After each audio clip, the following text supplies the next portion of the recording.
നിങ്ങൾക്ക് മലയാളത്തിൻ്റെ യുവതാരമായിട്ടുള്ള നസ്ലിൻ്റെ ജീവിതകഥ അറിയാമോ? മലയാളികളുടെ പ്രിയ താരമാണ് നസ്ലിൻ. ചുരുങ്ങിയ കാലം കൊണ്ട് മലയാളികളുടെ ഹൃദയം കവർന്ന ഒരു നടനാണ് നസ്ലിൻ. ഇന്ന് നമ്മൾ പറയാൻ പോകുന്നത് നസ്ലിൻ്റെ ജീവിതകഥയാണ്. മിഴി ഫിലിംസിൻ്റെ ഒരു പുതിയ വീഡിയോയിലേക്ക് എല്ലാവർക്കും സ്വാഗതം. അപ്പോൾ വീഡിയോ കണ്ടുകൊണ്ടിരിക്കുന്ന എൻ്റെ എല്ലാ കൂട്ടുകാരും ചാനലൊന്ന് സബ്സ്ക്രൈബ് ചെയ്തതിനു ശേഷം വീഡിയോ തുടർന്ന് കാണുക. സിനിമാ കഥ പോലെ കേട്ടിരിക്കാൻ രസമേറിയതാണ് നസ്ലിൻ എന്ന യുവനടൻ്റെ ജീവിതം. പ്രായം 25 ആയപ്പോഴേക്കും സിനിമ ഇൻഡസ്ട്രിയിൽ തൻ്റേതായ സ്ഥാനം നേടിയെടുക്കാൻ ഈ കൊടുങ്ങല്ലൂരുകാരനു സാധിച്ചു എന്നതാണ് വാസ്തവം.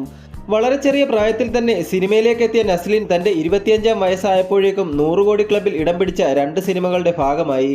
മലയാളത്തിലെ സൂപ്പർ സ്റ്റാറായി നസ്ലിൻ മാറുമെന്ന് മുൻപേ തന്നെ പ്രേക്ഷകർ പ്രവചിച്ചിരുന്നു. 25-ാം വയസ്സിൽ സൂപ്പർ സ്റ്റാർ പദവിയിലെത്തിയ നസ്ലിന് അഭിനന്ദന പ്രവാഹമാണ്. വിരലിലെണ്ണാവുന്ന ചിത്രങ്ങൾ മാത്രമാണ് നസ്ലിൻ ചെയ്തത്, എങ്കിലും എല്ലാം സൂപ്പർ ഹിറ്റുകൾ. ഏറ്റവും ഒടുവിലത്തെ ലോക വരെ എത്തി നിൽക്കുകയാണ് നസ്ലിൻ്റെ പ്രയാണം.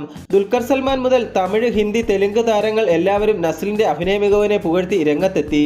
സാധാ നാട്ടിൻപുറത്തുകാരനായ നസ്ലിൻ ചെറുപ്പം മുതൽക്കേ അഭിനയമോഹമുണ്ട്.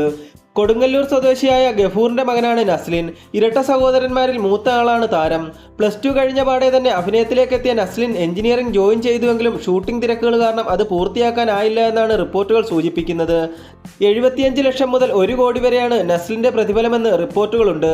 ചെറിയ പ്രായത്തിൽ തന്നെ വിരലിലെണ്ണാവുന്ന ചിത്രങ്ങളിലൂടെ കോടീശ്വര പദവിയിലേക്ക് എത്തുന്ന നസ്ലിൻ സിനിമാ സെലക്ഷന്റെ കാര്യത്തിൽ അതീവ ശ്രദ്ധാലുവാണ്.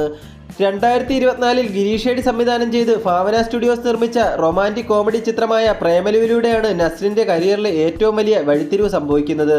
നസ്ലിനും മമിത ബൈജുവും അഭിനയിച്ച ഈ ചിത്രം യുവപ്രേക്ഷകരെ ആകർഷിക്കുകയും ലോകമെമ്പാടും 136 കോടി രൂപ കളക്ഷൻ നേടുകയും ചെയ്തു. 2025-ൽ ഖാലിദ് റഹ്മാൻ സംവിധാനം ചെയ്ത നസ്ലിൻ ചിത്രം ആലപ്പുഴ ജിംഖാന ബോക്സ് ഓഫീസിൽ 65 കോടി രൂപ കളക്ഷൻ നേടി. 100 കോടി തികഞ്ഞില്ലെങ്കിലും ഈ ചിത്രം ഏറെ പ്രശംസ നേടിയിരുന്നു. 2025 ഓഗസ്റ്റ് 28-ന് പുറത്തിറങ്ങിയ ലോക ചാപ്റ്റർ 1 ചന്ദ്ര മലയാള സിനിമയിലെ എക്കാലത്തെ സൂപ്പർ ഹിറ്റുകളിലൊന്നായി മാറിക്കഴിഞ്ഞു. ഒരാഴ്ച കൊണ്ട് 100 കോടി ക്ലബിൽ ഇടം പിടിച്ച ചിത്രം വമ്പൻ കുതിപ്പാണ് നടത്തുന്നത്. ഈയൊരു ചിത്രത്തിന്റെ വിജയവും നസ്ലിന് മുതൽക്കൂട്ടാണ്. എടാ സൂപ്പർ സ്റ്റാർ എന്ന് വിളിച്ചുകൊണ്ടാണ് ദുൽഖർ സൽമാൻ നസ്ലിനെ പ്രശംസിച്ചത്. ആസിഫ് അലിക്കൊപ്പമുള്ള ടിക്കി ടാക്ക, തരുൺമൂർത്തിയുടെ സംവിധാനത്തിൽ വരുന്ന ടോർപിഡോ എന്നീ സിനിമകളാണ് നസ്ലിൻ്റെതായിട്ട് ഇനി പുറത്തു വരാനുള്ളത്. നസ്ലിനെ പറ്റിയുള്ള ഇന്നത്തെ വീഡിയോ നിങ്ങൾക്ക് ഇഷ്ടമായെന്ന് പ്രതീക്ഷിക്കുന്നു. നിങ്ങൾക്ക് നസ്ലിനെ ഇഷ്ടമാണെങ്കിൽ ഈ വീഡിയോ ഒന്ന് ലൈക്ക് ചെയ്യുക. നിങ്ങൾക്ക് ഏറ്റവും ഇഷ്ടപ്പെട്ട നസ്ലിൻ്റെ സിനിമ ഏതാണെന്ന് കമൻറ്റ് ബോക്സിൽ രേഖപ്പെടുത്തുക. കൂടാതെ ഒരു കുഞ്ഞു റിക്വസ്റ്റ് ഉണ്ട്. വീഡിയോ കണ്ടുകൊണ്ടിരിക്കുന്ന എൻ്റെ എല്ലാ കൂട്ടുകാരും എൻ്റെ ഈ കുഞ്ഞു ചാനലൊന്ന് സബ്സ്ക്രൈബ് ചെയ്ത് എന്നെ ഒന്ന് സപ്പോർട്ട് ചെയ്തു തരുമെന്ന് പ്രതീക്ഷിക്കുന്നു.